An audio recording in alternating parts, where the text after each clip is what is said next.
பகவான் ஸ்ரீராமகிருஷ்ணரின் அமுத மொழிகள். ஞாயிறு, நவம்பர் 9, 1884. பிற்பகல் சுமார் 2 மணி இருக்கும். தக்ஷிணேஸ்வர காளி கோவிலில் குருதேவர் தமது அறையில் சிறிய கட்டிலில் கிழக்கு நோக்கியபடி அமர்ந்திருந்தார். பக்தர்கள் தரையில் இருந்தனர். அங்கு வந்தபோது பக்தர்கள் ஒவ்வொருவராக வந்து கொண்டிருந்தனர். விஜயகிருஷ்ண கோஸ்வாமியுடன் சில பிரம்மசமாஜ பக்தர்கள் வந்தனர். பூஜாரியான ராம் சக்கரவர்த்தியும் அங்கிருந்தார். தொடர்ந்து மகிமாசரனும் நாராயணனும் கிஷோரியும் வந்தனர். நேரமாக மேலும் பல பக்தர்கள் வரலாயினர். குளிர்காலம் தொடங்கியிருந்தது. குருதேவருக்கு சட்டை தேவைப்பட்டது. மாவிடம் கொண்டு வருமாறு கூறியிருந்தார். கனரக துணியில் ஒரு சட்டையும் கனமான துணியிலான மற்றொரு சட்டையையும் வாங்கி வந்திருந்தார். குருதேவர் கனரக சட்டையை வாங்கி வர சொல்லவில்லை. ஸ்ரீராமகிருஷ்ணர் மாவிடம், நீ இந்த ஒன்றை திருப்பி எடுத்துக்கொள், அதை நீ போட்டுக்கொள்ளலாம், அதில் தவறு இல்லை. சரி, உன்னை நான் எந்த மாதிரியான சட்டையை வாங்கி வர சொன்னேன்? கூறினார், சாதாரண சட்டையைத்தான் வாங்கி வர சொன்னீர்கள், கனரக சட்டையை வாங்கி வர சொல்லவில்லை. ஸ்ரீராமகிருஷ்ணர் சொன்னார், அதனால் அந்த சட்டையை திருப்பி எடுத்துக்கொள். விஜயர் முதலியவர்களிடம், பாருங்கள், துவாரகா பாபு எனக்கு ஒரு கம்பளி போர்வை தந்தார். மார்வாரி பக்தர்களும் ஒன்று கொண்டு வந்தனர். நான் அவற்றை ஏற்றுக்கொள்ளவில்லை. குருதேவர் ஏதோ தொடர்ந்து சொல்ல முயன்றபோது விஜயர் குறுக்கிட்டு பேசினார். விஜயர் கூறினார், ஆம், அப்படித்தான், தேவைப்படுவதை ஏற்றுக்கொள்ள வேண்டும். யாராவது ஒருவர் தந்தையாக வேண்டும். மனிதனை தவிர வேறு யார் தருவார்கள்? ஸ்ரீராமகிருஷ்ணர் கூறினார், தருபவர் இறைவனே. மாமியார் மருமகளிடம், பெண்ணே, ஒவ்வொருவருக்கும் சேவை செய்ய ஒருவர் இருக்கிறார். உனக்கு கால் பிடித்துவிட ஒருவர் இருந்தால் எவ்வளவு நன்றாக இருக்கும் என்று கூறினாள். அதற்கு மருமகள், மாமி, எனக்கு கால் பிடித்துவிட ஹரி இருக்கிறார், வேறு யாரும் எனக்கு தேவையில்லை என்று சொன்னாள். பக்தியின் காரணமாக அவள் அப்படி சொன்னாள். ஒரு சமயம் ஃபக்கீர் ஒருவர் அக்பரிடம் கொஞ்சம் செல்வம் பெறுவதற்காக போனார். அப்போது அக்பர் நமாஸ் செய்து, அல்லாஹ் எனக்கு பணம் தாரும், செல்வம் தாரும் என்று பிரார்த்தித்து கொண்டிருந்தார். உடனே அந்த ஃபக்கீர் அங்கிருந்து புறப்பட எத்தனித்தார். அதை கண்ட அக்பர் அவரை சிறிது நேரம் உட்காரும்படி செய்கை காட்டினார். நமாஸ் முடிந்ததும் ஃபக்கீரிடம் வந்து, நீங்கள் ஏன் திரும்பி போக நினைத்தீர்கள் என்று கேட்டார். அதற்கு அந்த மன்னர், மன்னா, பணம் தாரும், செல்வம் தாரும் என்று நீங்களே கேட்டுக்கொண்டிருக்கிறீர்கள். எனவே ஏதாவது கேட்க வேண்டுமானால் ஏன் பிச்சைக்காரனிடம் கேட்க வேண்டும்? கடவுளிடமே கேட்போம் என்று நினைத்தேன் என்றார். விஜயர் கூறினார், கயையில் ஒரு சாதுவை கண்டேன். அவர் தனக்கென்று எந்தவித முயற்சியும் மேற்கொள்வதில்லை. பக்தர்களுக்கு உணவளிக்க வேண்டும் என்ற ஒரு நாள் அவருக்கு தோன்றியது. எங்கிருந்தோ ஒருவன் மைதா, நெய் முதலியவற்றை தலையில் சுமந்து கொண்டு வந்தான். பல வகையான பழங்களும் வந்து சேர்ந்தன. ஸ்ரீராமகிருஷ்ணர் விஜயர் முதலியவர்களிடம் கூறினார், சாதுக்கள் 3 வகை: உத்தமம், மத்திமம், அதமம். உத்தம சாதுக்கள் உணவுக்காக முயற்சி செய்வதில்லை. தண்டி, பண்டி சாதுக்கள் மத்திம, அதம வகையினர். மத்திம சாதுக்கள் நமோ நாராயணா என்று கூறிக்கொண்டு உணவுக்காக வீடுகளின் முன்னால் நிற்பார்கள். அதம சாதுக்களோ உணவு தராவிட்டால் சண்டைக்கே வந்து விடுவார்கள். எல்லோரும் சிரித்தனர். உத்தம சாதுக்கள் அஜகர விருத்தியை கைக்கொள்கிறார்கள். இருந்த இடத்திலேயே உணவு பெறுகிறார்கள். மலைப்பாம்பு எங்கும் போவதில்லை. ஒரு சமயம் இளம் துறவி பால பிரம்மச்சாரி ஒருவர் பிக்ஷைக்காக போனார். பெண்ணொருத்தி வந்து அவருக்கு பிக்ஷை அளித்தாள். அவளது நெஞ்சில் மார்பகங்கள் இருந்ததைக் கண்ட அவர் அவளுக்கு நெஞ்சில் ஏதோ கொப்புளம் உண்டாகியிருப்பதாக எண்ணி அது பற்றி கேட்டார். வீட்டில் உள்ள முதிய பெண்கள் விளக்கினார்கள். இவளுடைய வயிற்றில் குழந்தை உண்டாகும், அதற்கு பால் கொடுப்பதற்காக இறைவன் இவளுடைய மார்பில் பால் சுரக்க செய்வார், குழந்தைக்காக அவர் முன்கூட்டியே ஏற்பாடு செய்திருக்கிறார் என்று கூறினார்கள். இதை கேட்ட துறவியின் வியப்பிற்கு எல்லை இல்லை. அப்படியானால் நான் பிக்ஷை எடுக்க வேண்டிய அவசியமில்லை. எனக்காகவும் உணவு ஏற்கனவே வைக்கப்பட்டுள்ளது என்று கூறினார். இதை கேட்டதும் பக்தர்களில் சிலர், அப்படியானால் நாமும் எந்த முயற்சியும் செய்ய வேண்டியதில்லை என்று நினைத்து கொண்டார்கள். ஸ்ரீராமகிருஷ்ணர் கூறினார், முயற்சி அவசியம் என்று யார் நினைக்கிறார்களோ அவர்கள் முயற்சி செய்தேயாக வேண்டும். விஜயர் கூறினார், பக்தமாலா நூலில் அழகான கதை ஒன்று இருக்கிறது. ஸ்ரீராமகிருஷ்ணர் கூறினார், அதை சொல்லுங்களேன். விஜயர் சொன்னார், நீங்களே சொல்லுங்கள். ஸ்ரீராமகிருஷ்ணர் கூறினார், இல்லை, நீங்களே சொல்லுங்கள், எனக்கு அவ்வளவாக நினைவில் இல்லை. முதலில் பலவற்றை கேட்டு அறிய வேண்டும். அதனால்தான் நானும் ஆரம்பத்தில் இவற்றையெல்லாம் கேட்டு தெரிந்து கொண்டேன். இப்போது அந்த நிலை இல்லை. நாள், திதி, நட்சத்திரம் எதுவும் எனக்கு தெரியாது. ராமசிந்தனை மட்டுமே நான் செய்கிறேன் என்றார் அனுமன். சாதக பறவைக்கு மழை தண்ணீர் மட்டுமே வேண்டும். தாகத்தினால் உயிர் போகிறது என்றாலும் அது மேலே பார்த்தவாறு மழை நீருக்காக காத்திருக்கும். கங்கை, யமுனை, 7 கடல்கள் எல்லாவற்றிலும் நீர் நிரம்பியிருந்தாலும் அது பூமியில் உள்ள தண்ணீரை ஒருபோதும் அருந்தாது. ராமரும் லட்சுமணனும் பம்பா நதிக்கரைக்கு சென்றார்கள். நதிக்கரையில் காகமொன்று தண்ணீர் அருந்த ஏக்கத்துடன் செல்வதையும், ஆனால் தண்ணீர் அருந்தாமல் மீண்டும் மீண்டும் திரும்பி வருவதையும் லட்சுமணன் கண்டான். அது பற்றி ராமரை கேட்டார். அதற்கு அவர், தம்பி, இந்த காகம் ஒரு பரம பக்தன். இரவு பகலாக ராமநாமம் ஜபித்து கொண்டிருக்கிறது. தாகத்தினால் தொண்டை வறள்கிறது. ஆனால் தண்ணீர் அருந்த முடியவில்லை. அருந்தும்போது ராமநாம ஜபம் தடைபட்டு விடுமோ என்று பயப்படுகிறது என்றார். நான் ஒரு பௌர்ணமி நாளில் ஹலதாரியிடம், அண்ணா, இன்று அமாவாசையா என்று கேட்டேன். எல்லோரும் சிரித்தார்கள். சிரித்தபடி, ஆமாம், அமாவாசை பௌர்ணமி என்ற வேறுபாடெல்லாம் மறையும் போதுதான் முழு ஞானம் ஏற்படும் என்று கேள்விப்பட்டிருக்கிறேன். ஹலதாரி இதையெல்லாம் நம்ப மாட்டார். இது என்ன கலிகாலம்? அமாவாசை பௌர்ணமி தெரியாத இவனை போய் மக்கள் கொண்டாடுகிறார்களே என்றார் அவன். குருதேவர் பேசிக்கொண்டிருக்கும்போது மகிமா சரண் வந்தார்.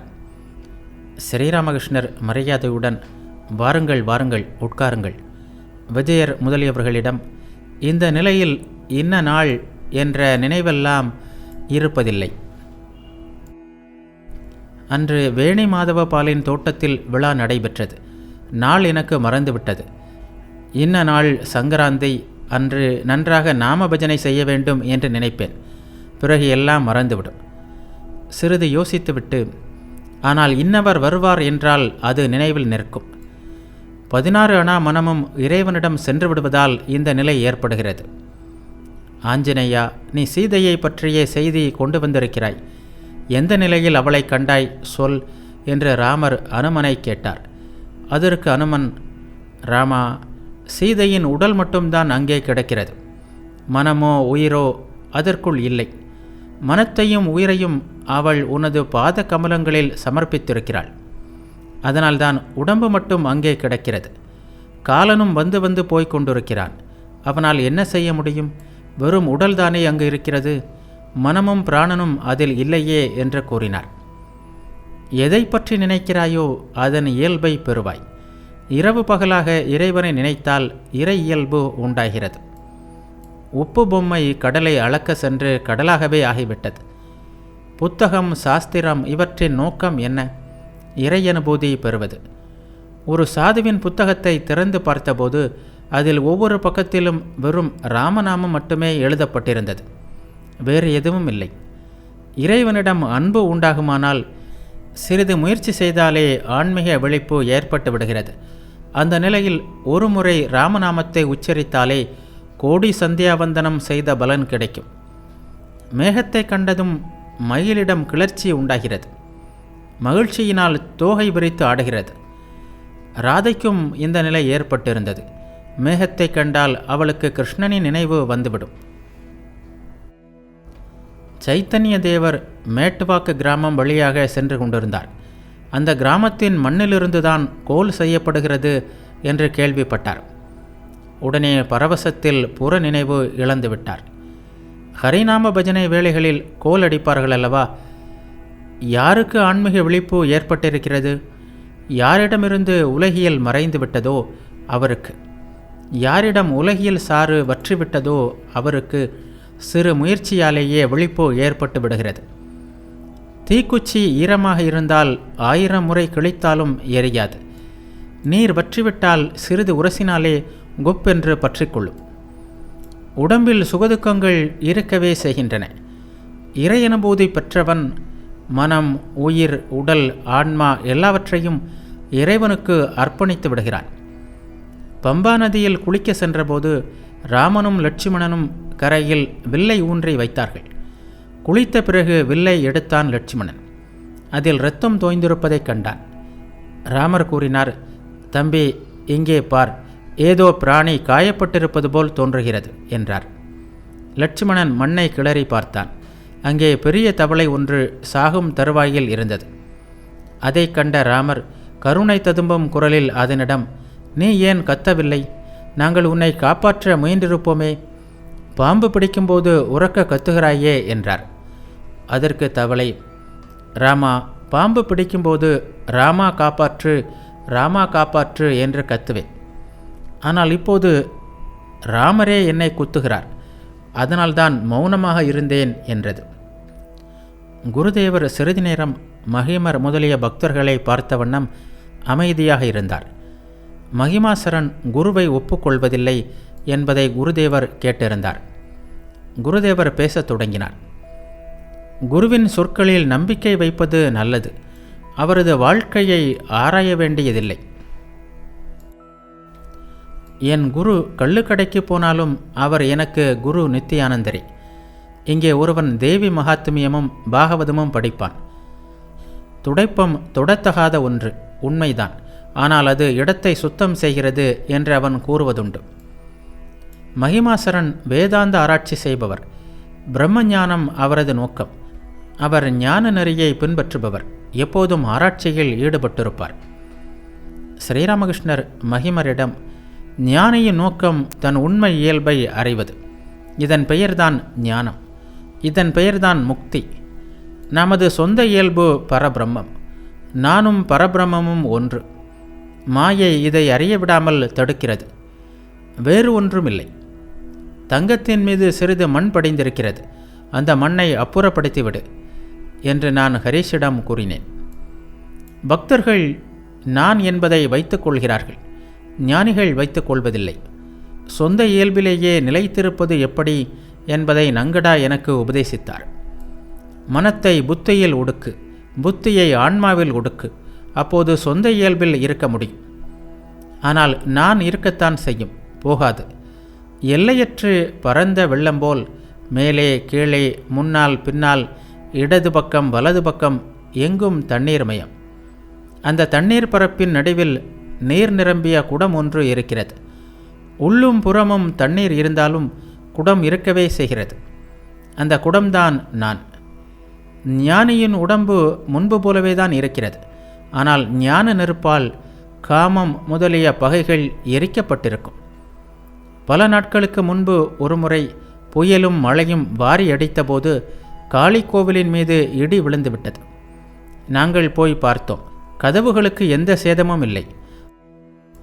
ஆனால் ஸ்க்ரூக்களின் தலை உடைந்திருந்தது. கதவு உடம்பு போல், ஸ்க்ரூக்கள் காமம் முதலிய பற்றுகள் போல்.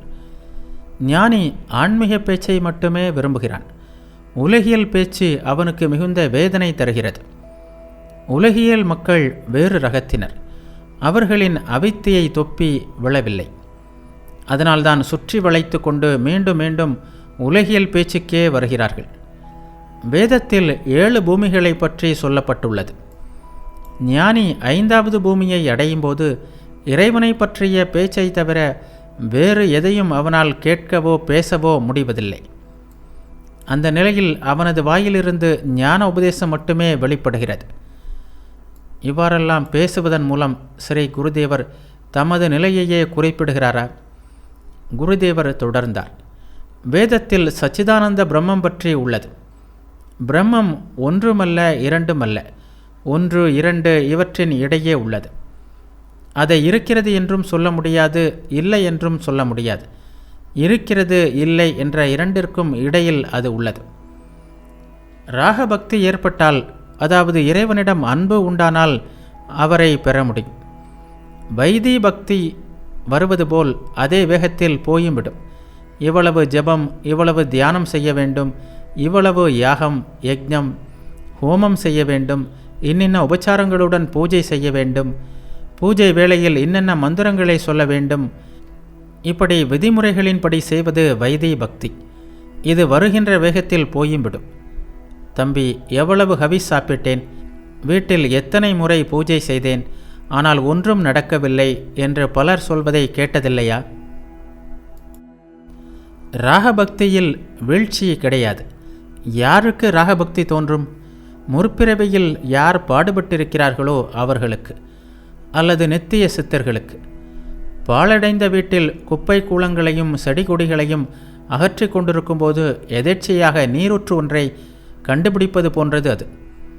நீரூற்று மண் மற்றும் காரையால் மூடப்பட்டிருந்தது. அதை அகற்றினால் தண்ணீர் பீரிட்டு கிளம்பியது. யாரிடம் ராகபக்தி உள்ளதோ அவர்கள் ஒருபோதும், தம்பி, எவ்வளவு ஹவிஸ் சாப்பிட்டேன், எந்த பயனும் ஏற்படவில்லையே என்று சொல்ல மாட்டார்கள். புதிதாக விவசாயம் செய்பவர்கள் விளைச்சல் இல்லாவிட்டால் விவசாயத்தை விட்டு விடுவார்கள். ஆனால் பரம்பரை விவசாயி விளைச்சல் இருந்தாலும் சரி இல்லாவிட்டாலும் சரி விவசாயத்தை தொடரவே செய்வான். அவனுடைய தந்தை, பாட்டன் எல்லோரும் பரம்பரையாக விவசாயம் செய்து வந்தவர்கள். விவசாயம் செய்தே வாழ வேண்டும் என்று உணர்ந்தவர்கள். யாரிடம் ராகபக்தி இருக்கிறதோ அவர்கள்தான் ஆத்மார்த்தமாக இருக்க முடியும். இறைவன் அவர்களின் பொறுப்பை ஏற்றுக்கொள்கிறார். ஆஸ்பத்திரியில் உன் பெயரை பதிவு செய்துவிட்டால் நோய் குணமாகாமல் டாக்டர் உன்னை விடமாட்டார். இறைவன் யாரை பிடித்திருக்கிறாரோ அவர்களுக்கு எந்த பயமும் இல்லை. தந்தையின் கையை பிடித்து கொண்டு வயல் வரப்பின் மீது நடக்கின்ற பையன் வேறேதோ ஞாபகத்தில் பிடியை விட்டால் விழுந்துவிடக்கூடும். ஆனால் தந்தை பையனின் கையை பிடித்து கொண்டிருந்தால் பையன் விழமாட்டான். நம்பிக்கையால் எதுதான் நடக்காது? உண்மையான பக்தன் உருவக்கடவுள், அருவக்கடவுள், ராமர், கிருஷ்ணர், தேவி என்று எல்லோரையும் நம்புகிறான். ஒருமுறை காமர்புகூருக்கு போகும்போது வழியில் புயலும் மழையும் வந்துவிட்டது. திறந்த மைதானம் அது. அங்கே கொள்ளையர் பயம் வேறு. அப்போது நான் ராமர், கிருஷ்ணர், தேவி எல்லா தெய்வங்களையும் வேண்டிக் கொண்டேன். அத்துடன் ஆஞ்சநேயரையும் பிரார்த்தித்தேன். ஆமாம், இப்படி எல்லோரையும் வேண்டினேனே, இதன் பொருள் என்ன? விஷயம் என்ன தெரியுமா? ஒரு வேலைக்காரனோ வேலைக்காரியோ கடைக்கு பணம் எடுத்து செல்லும்போது, இது உருளைக்கிழங்கிற்கான பணம், இது கத்தரிக்காய்க்கான பணம், இது மீனுக்கான பணம் என்று தனித்தனியாக வைத்து கொள்வார்கள். எல்லாம் தனித்தனி. ஆனால் மொத்தமாக கணக்கு போட்ட பிறகு எல்லாவற்றையும் ஒன்றாக சேர்த்து விடுவார்கள். இறைவன் மீது அன்பு ஏற்படும்போது அவரை பற்றி மட்டுமே பேச விருப்பம் ஏற்படுகிறது. ஒருவனுக்கு தான் விரும்புபவனுடைய பேச்சை கேட்பதும் அவனுடன் பேசுவதும் நன்றாக இருக்கிறது. உலகியல் மக்கள் தங்கள் பிள்ளைகளை பற்றி பேசும்போது அப்படியே கடைவாயில் எச்சில் ஒழுகும். யாராவது தங்கள் பிள்ளைகளை புகழ்ந்து பேசினால் உடனே, போ, மாமாவிற்கு கை கால் அலும்ப தண்ணீர் கொண்டு வா என்பார்கள். புறாக்களை விற்பவர்களிடம் புறாக்களை புகழ்ந்து பேசினால் மிகவும் மகிழ்வார்கள். யாராவது புறாக்களை இகழ்ந்து பேசினால் உடனே, உன் அப்பனோ 14 தலைமுறையினரோ புறா வளர்த்திருப்பார்களா என்று பொறிந்து தள்ளிவிடுவார்கள். குருதேவர் மகிமா சரணுக்காக சிலவற்றை கூறினார். ஏனெனில் அவர் இல்லறவாசி. ஸ்ரீராமகிருஷ்ணர் மகிமரிடம், குடும்பத்தை அடியோடு ஏன் விட வேண்டும்? பற்று நீங்கினால் போதும். ஆனால் சாதனை செய்ய வேண்டும். புலன்களுடன் போராட வேண்டும். கோட்டையின் உள்ளே இருந்து போர் செய்வது மிகவும் சௌகரியமானது. கோட்டையின் உள்ளிருந்து பல உதவிகள் கிடைக்கும். குடும்பம் போகத்திற்கான இடம். ஒவ்வொன்றையும் அனுபவித்து உடனே அதை விட்டுவிட வேண்டும். பொன் அரைஜான் அணிய வேண்டும் என்று ஒரு முறை எனக்கு ஆசை வந்தது. கடைசியில் அது கிடைத்தது. அணியவும் செய்தேன். ஆனால் அடுத்த வினாடியே அதை கழற்ற வேண்டியதாயிற்று. ஒரு முறை வெங்காயம் தின்றேன். தின்றபடியே ஆராய்ச்சி செய்ய ஆரம்பித்தேன். மனமே, இதுதான் வெங்காயம் என்று சொன்னேன். அதன் பிறகு அதை வாயில் இந்த பக்கமும் அந்த பக்கமுமாக மென்றுவிட்டு பிறகு துப்பிவிட்டேன். அன்று ஒரு பாடகர் தன் குழுவினருடன் வந்து பாடுவதாக ஏற்பாடு. பாடகர் வந்துவிட்டாரா என்று குருதேவர் அடிக்கடி பக்தர்களிடம் கேட்டார். மகிமர் கூறினார், பாட்டு இல்லாமலே நாம் நன்றாகத்தானே இருக்கிறோம். ஸ்ரீராமகிருஷ்ணர் கூறினார், இல்லையப்பா, இதை 12 மாதங்களும் நாம் அனுபவிக்கிறோமே. அப்போது அறைக்கு வெளியிலிருந்து ஒருவர் பாடகர் வந்துவிட்டார் என்று சொன்னார். குருதேவர் மிகுந்த மகிழ்ச்சியுடன், ஆஹா, வந்துவிட்டாரா என்றார். அறையின் தென்கிழக்கில் உள்ள நீண்ட வராந்தாவில் பாய் விரித்தனர். குருதேவர் சிறிது கங்கை நீரை தெளி, எத்தனையோ உலகியல் மனிதர்கள் அதில் கால் வைத்திருப்பார்கள் என்றார். பாலியை சேர்ந்த பியாரி பாபுவின் மனைவி மக்கள் காளிதேவியை வழிபட கோவிலுக்கு வந்தனர். பாடல் ஏற்பாடு செய்யப்பட்டிருப்பதை கண்ட அவர்களும் கேட்க விரும்பினர். எனவே ஒருவர் குருதேவரிடம் வந்து அறையில் அவர்கள் உட்கார இடம் இருக்கிறதா என்று கேட்டார்.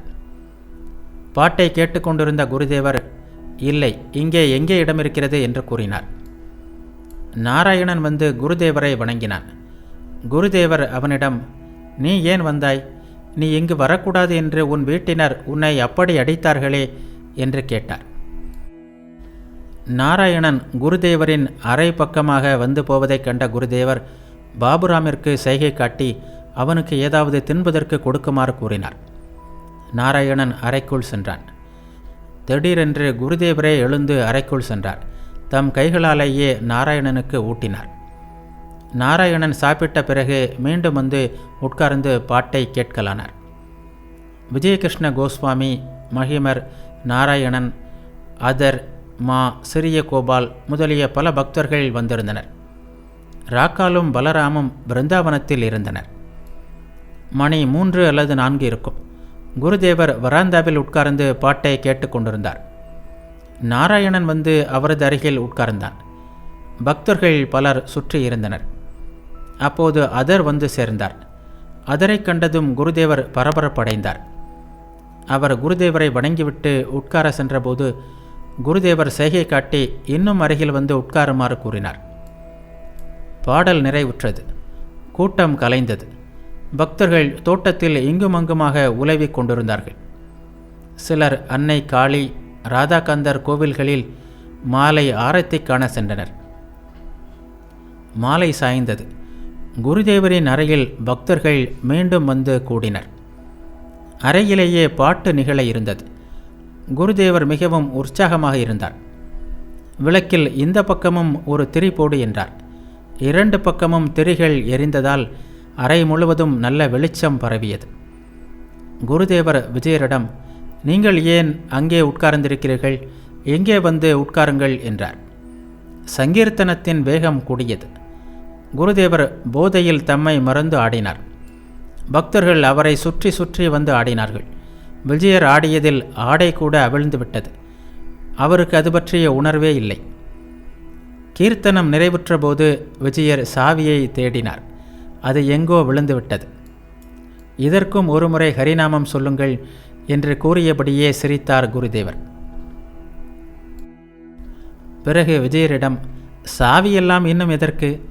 அதாவது சாவி, அது இது என்று இன்னும் பந்தங்கள் எதற்கு என்று கேட்டார். கிஷோரி குருதேவரை வணங்கி விடைபெற்றார். குருதேவர் அன்பு கனைந்தவராய் அவரது மார்பில் கையை வைத்து போய் வா என்றார். அவரது பேச்சு கருணை சொட்டுவதாக இருந்தது. சிறிது நேரத்திற்கு பிறகு மாவும் கோபாலும் அருகில் வந்து வணங்கி விடைபெற்றனர். அவர்களிடம் அன்புடன், காலையில் போகலாமே, இரவில் போனால் ஜலதோஷம் பிடிக்குமே என்றார் குருதேவர். அந்த வார்த்தைகள் தேனில் குழைத்தது போல் இருந்தது. அதன் பிறகு மாவும் கோபாலும் போக விரும்பவில்லை. இரவை அங்கேயே கழித்தனர். அவர்களை தவிர இன்னும் ஓரிரு பக்தர்களும் இருந்தனர். சிறிது நேரத்திற்கு பிறகு குருதேவர் ராம் சக்கரவர்த்தியிடம், ராம், இங்கே இன்னும் ஒரு கால் மீதி கிடக்கிறதே, அது எங்கே என்று கேட்டார். அன்று முழுவதும் குருதேவருக்கு ஓய்வு கொள்ள சிறிது நேரம் கூட கிடைக்கவில்லை. பக்தர்களை விட்டுவிட்டு எங்கே போவார்? இப்போது சற்று வெளியே சென்றார் அவர். திரும்பி வந்து பார்த்தபோது மா ராம்லாலிடமிருந்து ஒரு பாட்டை எழுதி கொண்டிருப்பதை கண்டார். உடனே மாவிடம், என்ன எழுதுகிறாய் என்று கேட்டார். மா அந்த பாட்டின் முதல் அடியை சொன்னார். ஆழத்துயர கடலில் நான் அமிழ்ந்து மடைந்து போகாமல் அது பெரிய பாட்டு ஆயிற்றே என்றார் குருதேவர். இரவில் குருதேவர் 1-2 பூரியும் சிறிது ரவை பாயசமும் சாப்பிடுவது வழக்கம். குருதேவர் ராம்லாலிடம் என்ன ரவை பாயசம் இருக்கிறதா என்று கேட்டார். பாட்டின் ஓரிரு வரிகளை எழுதிவிட்டு நிறுத்திவிட்டார். கட்டிலின் அருகில் தரையில் இடப்பட்ட ஆசனத்தில் அமர்ந்து குருதேவர் சிறிது ரவை பாயசம் சாப்பிட்டார். குருதேவர் சிறிய கட்டிலில் உட்கார்ந்தார். கட்டிலின் அருகில் உள்ள கால் மிதையின் மீது உட்கார்ந்து குருதேவருடன் பேசிக் கொண்டிருந்தார். குருதேவர் நாராயணனை பற்றி பேசியபடியே பரவச நிலையை அடைந்தார். குருதேவர் கூறினார், இன்று நாராயணனை பார்த்தேன். கூறினார், ஆம் சுவாமி, அவனது கண்கள் கலங்கி இருந்தன. அவனை பார்த்ததும் எனக்கே அழுகை வரும்போல் இருந்தது. ஸ்ரீராமகிருஷ்ணர் கூறினார், அவனை கண்டால் வாத்சல்யம் எழுகிறது. அவன் இங்கு வருகிறான் என்பதற்காக வீட்டில் அவனை அடிக்கிறார்கள். அவனுக்காக பேச யாரும் இல்லை. கூனி உன்னிடம் தவறாக சொல்கிறாள். ராதைக்காக பேசுபவர் யாரும் இல்லை. சிரித்தபடி, ஒரு நாள் அவன் ஹரிபதனின் வீட்டில் புத்தகங்களை வைத்துவிட்டு இங்கே ஓடி வந்து விட்டான். ஸ்ரீராமகிருஷ்ணர் கூறினார், அப்படி செய்வது நல்லதல்ல. குருதேவர் சிறிது நேரம் மௌனமாக இருந்தார். பிறகு பேசத் தொடங்கினார். இதோ பார், அவனிடம் அதிக சாரம் உள்ளது. இல்லாவிட்டால் பாட்டை கேட்பதை விட்டுவிட்டு வருமளவிற்கு ஈர்ப்பு இருக்க முடியுமா? அறைக்கு நான் வரவேண்டியதாயிற்றே. பாட்டை விட்டுவிட்டு வருவதாவது இதுபோல் ஒருபோதும் நடந்ததில்லை. குருதேவர் மௌனமாக இருந்தார். சில வினாடிகளுக்கு பிறகு மீண்டும் பேசினார். நான் பரவச நிலையில் அவனிடம் எப்படி இருக்கிறாய் என்று கேட்டேன். அதற்கு அவன் ஆனந்தமாக இருக்கிறேன் என்றான். மாவிடம், நீ அவ்வப்போது ஏதாவது தின்பண்டம் வாங்கி அவனுக்கு வாத்சல்யத்துடன் கொடு. குருதேவர் தேஜசந்திரனை பற்றி பேச ஆரம்பித்தார். ஒருமுறை நீ அவனிடம் என்னை பற்றி அவன் என்ன நினைக்கிறான் என்று கேள். ஞானியாகவா அல்லது வேறு எப்படி அவன் நினைக்கிறான் என்று கேள். அவன் அதிகம் பேசுவதில்லையாமே. கோபாலிடம், இதோ பார், நீ தேஜசந்திரனை சனிக்கிழமை செவ்வாய்க்கிழமைகளில் வரச்சொல்.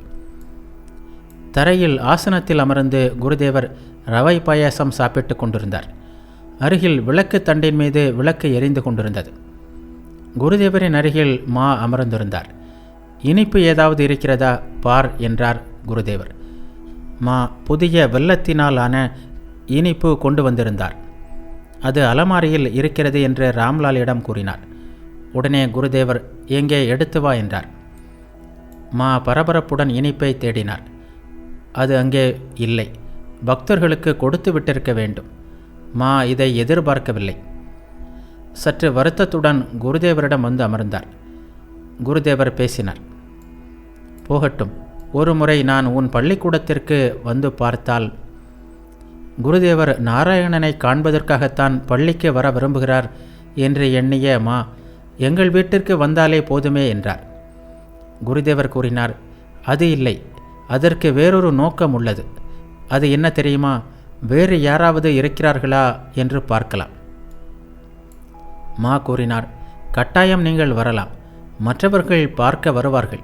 அதுபோல் நீங்களும் வரலாம். சாப்பிட்டு முடிந்ததும் குருதேவர் சிறிய கட்டிலில் சென்று அமர்ந்தார். அவர் புகைக்க ஒரு பக்தர் ஹூக்கா தயார் செய்து கொடுத்தார். குருதேவர் புகை பிடித்தார். இதற்கிடையில் மாவும் கோபாலும் வராந்தாவில் உட்கார்ந்து சப்பாத்தியும் பருப்பும் சாப்பிட்டனர். அவர்கள் இருவரும் நகபத்தில் இரவு படுத்து கொள்வார்கள். உணவுக்கு பிறகு மறுபடியும் குருதேவரின் கட்டிலுக்கு அருகில் கால் மிதையின் மீது வந்து உட்கார்ந்தார். மாவிடம் குருதேவர் கூறினார், நகபத்தில் பானை சட்டி எல்லாம் இருக்கும்.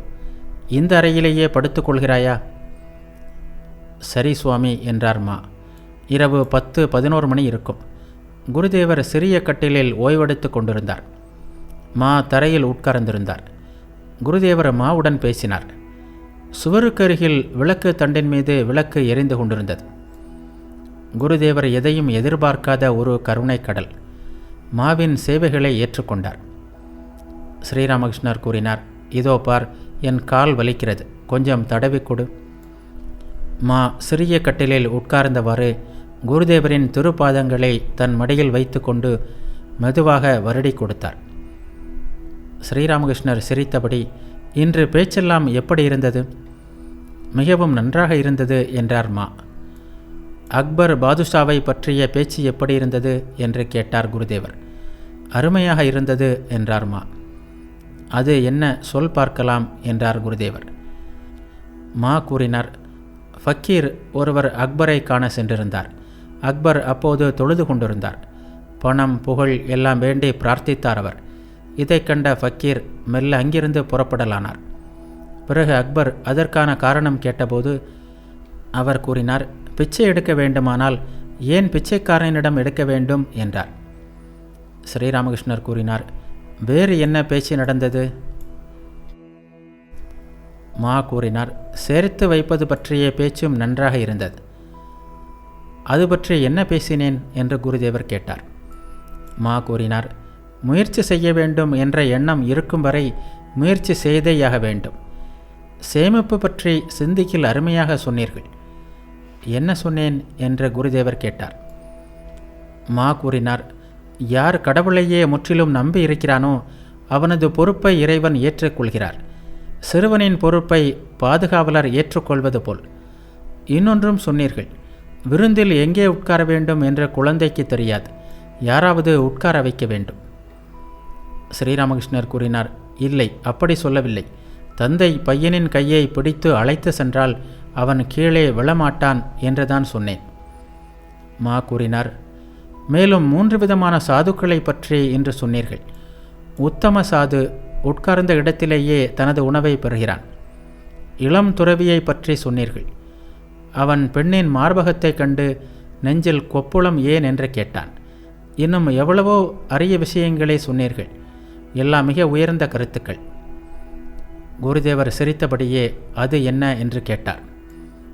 மா கூறினார், பம்பா நதிக்கரையில் இருந்த காகம் அது இரவு பகலாக ராமநாமத்தை ஜபித்ததால் தண்ணீரின் அருகில் சென்றும் அதனால் தண்ணீர் குடிக்க முடியவில்லை.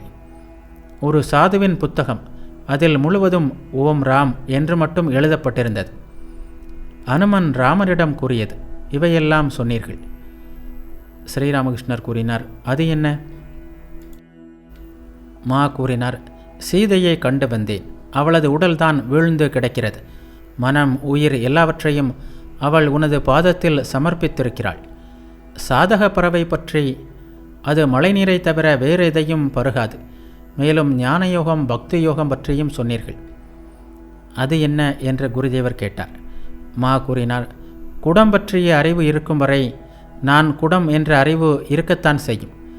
நான் என்ற அறிவு இருக்கும் வரை நான் பக்தன், நீ பகவான் என்ற அறிவு இருக்கும்.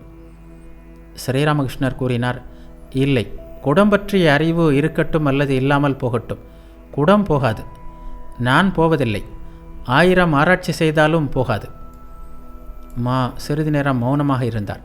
பிறகு மறுபடியும் பேசத் தொடங்கினார். நீங்கள் காளி கோவிலில் ஈசானுடன் பேசிக்கொண்டிருந்தீர்கள். நாங்களும் அதை கேட்பதற்கான பெரும் பேறு கிடைத்தது. அப்படியா, என்னென்ன பேசினேன் சொல் என்று குருதேவர் கேட்டார். மா கூறினார், கர்மநெறி முதல் படி என்றீர்கள்.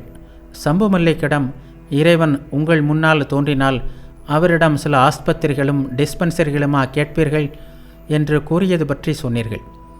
மேலும் செயலில் பற்று இருக்கும் வரை இறைவன் காட்சி தர மாட்டார் என்று சொன்னீர்கள். இதை கேசவரிடம் கூறியதாகவும் சொன்னீர்கள். என்ன சொன்னேன் என்று குருதேவர் கேட்டார். மா கூறினார், குழந்தை நிப்பிளை வைத்து கொண்டு தன்னை மறந்து விளையாடும்போது தாய் சமையல் வேலைகளை கவனிக்கிறாள். நிப்பிளை எரிந்துவிட்டு ஓவென்று அழும்போது தாயார் சோற்றுப்பானையை கீழே இறக்கி வைத்துவிட்டு குழந்தையிடம் வருகிறாள். மற்றொன்றும் கூறினீர்கள். கடவுளை எங்கெல்லாம் காணலாம் என்று லட்சுமணன் கேட்டான். அதற்கு ராமர் பல விஷயங்களை சொல்லிய பிறகு, தம்பி, யாரிடம் ஊர்ஜிதா பக்தியை, பைத்தியம் பிடித்திருப்பதை, அதாவது சிரிப்பது, அழுவது, ஆடுவது, பாடுவது என்று பிரேமை பித்தை காண்பாயோ அங்கே நான் இருக்கிறேன் என்று அறிந்து கொள் என்றார். ஸ்ரீராமகிருஷ்ணர் கூறினார், ஆஹா ஆஹா. குருதேவர் சிறிது நேரம் மௌனமாக இருந்தார். மா கூறினார், ஈசானுக்கு நிவர்த்தியை பற்றி மட்டும் கூறினீர்கள். அன்றிலிருந்து எங்களிலும் பலருக்கு புத்தி வந்தது. நாங்களும் கடமைகளை குறைத்து கொள்ள ஆசைப்படுகிறோம். ராவணன் இலங்கையிலே மாண்டான், பேகுலா ஏங்கி அழுதாள் என்றும் கூறினீர்கள். இதை கேட்டு உரக்க சிரித்தார் குருதேவர். மிகுந்த பணிவுடன், சுவாமி, நமது கடமைகள் பொறுப்புகள் எல்லாவற்றையும் குறைத்து கொள்வது நல்லதல்லவா? ஸ்ரீராமகிருஷ்ணர் கூறினார், ஆமாம், ஆனால் உன்னிடம் யாராவது வந்து சேர்ந்தால் அது வேறு விஷயம். துறவியோ ஏழையோ உன்னை நாடி வந்தால் அவர்களுக்கு சேவை செய்வது நல்லது. கூறினார், அன்று ஈசானிடம் முகஸ்துதிக்காரர்களை பற்றி நன்றாக சொன்னீர்கள். பிணத்தை சுற்றி கூடுகின்ற பருந்துகள் போன்றவர்கள் அவர்கள் என்றீர்கள். இதை பத்மலோச்சன பண்டிதருக்கும் கூறியதாக சொன்னீர்கள். ஸ்ரீராமகிருஷ்ணர் கூறினார், இல்லை இல்லை, உலோவை சேர்ந்த வாமன்தாஸிற்கு சொன்னேன். சிறிது நேரத்திற்கு பிறகு சிறிய கட்டிலின் அருகில் கால்மிதியின் அருகில் உட்கார்ந்தார். குருதேவருக்கு தூக்கம் கண்களை சுழற்றியது. அவர் மாவிடம், நீ படுத்து கொள்ளப்பா, கோபால் எங்கே போனான், கதவை மூடிவிடு என்றார். திங்கள் நவம்பர் 10, 1884. மறுநாள் திங்கள். குருதேவர் அதிகாலையிலேயே எழுந்துவிட்டார். இறை நாமங்களை ஓதினார். இடையிடையே கங்கை தரிசனம் செய்தார். அன்னை காளி, ராதாகாந்தர் கோவில்களில் மங்கள ஆரத்தி நடந்தது. குருதேவரின் அறையிலேயே தரையில் படுத்திருந்தார். அவரும் படுக்கையிலிருந்து எழுந்து எல்லாவற்றையும் பார்த்தார், கேட்டார். காலை கடன்களை முடித்துவிட்டு குருதேவரின் அறையில் வந்து உட்கார்ந்தார். குருதேவர் குளித்தார். பிறகு காளி கோவிலுக்கு புறப்பட்டார். மாவும் உடன் இருந்தார். அறையை பூட்டி கொண்டு வருமாறு அவரிடம் கூறினார் குருதேவர். காளி கோவிலுக்கு சென்ற குருதேவர் ஆசனத்தில் உட்கார்ந்து பூக்களை எடுத்து தமது தலையிலும் அன்னையின் திருப்பாதங்களிலுமாக வைத்தார். சாமரம் வீசினார். பிறகு அறைக்கு திரும்பினார். மாவிடம் அறையின் பூட்டை திறக்குமாறு கூறினார். அறைக்குள் சென்று சிறிய கட்டிலின் மீது அமர்ந்தார். பரவச நிலையில் மூழ்கி தேவநாமங்களை ஓதினார். தனியாக தரையில் உட்கார்ந்திருந்தார். குருதேவர் பாட ஆரம்பித்தார். பரவசத்தில் ஆழ்ந்த நிலையில் பாட்டின் வாயிலாக மாவிற்கு போதனை செய்தார். காளியே பிரம்மம். காளி குணமற்றவள். குணங்களுடன் கூடியவளும் அவளே. அவள் உருவமற்றவள். எல்லையற்ற உருவங்களை உடையவளும் அவளே. அன்பே உருவாம் அன்னை காளியை, படைப்பு முழுவதும் இவ்வுலகில் உந்தன் உருவம் எத்தனையோ அம்மா தேவி காளி, எந்தன் உள்ளம் அறியுமோ இனிய உந்தன் ஆடலை, வித்தியை வடிவே ஆதிசக்தி தேவி அந்த மற்றவளே, சம்சார தலையிருக்கும் தாயே என்னை காப்பாய், மலைமகளே நந்தகோபன் மகளே கண்ணனின் தேவி, கலைமகளே வரமளிக்கும் உமையே ஓந்து காப்பாய், ஞானமும் மோட்சமும் இன்பம் அத்தனையும் ஊனமின்றே தருபவளே ராதே கண்ணன் காதலி. ஆழ துயர கடலில் இனி நீ என்று தொடங்கும் அந்த பாடலை குருதேவர் பாடமாட்டாரா என்று எண்ணினார். என்ன ஆச்சரியம்! உடனே குருதேவர் அந்த பாடலை பாடினார். இனி நீ என்னை ஏய்த்தாலும் ஏமாற மாட்டேன் என் தாயே, கண்கள் குளிர கண்டேன் உன் சிவந்த மலர் பாதங்களை. சிறிது நேரத்திற்கு பிறகு, சரி, எனது இப்போதைய நிலையை பற்றி நீ என்ன நினைக்கிறாய் என்று கேட்டார். சிரித்தபடியே, நீங்கள் இயல்பாக எளிமையாக இருக்கிறீர்கள். குருதேவர் தமக்குத்தாமே பாடினார். எளியவனாக இல்லாவிட்டால் எளியவனை அறிய முடியாது. இதில் எளியவன் என்பது இறைவனை குறிக்கிறது.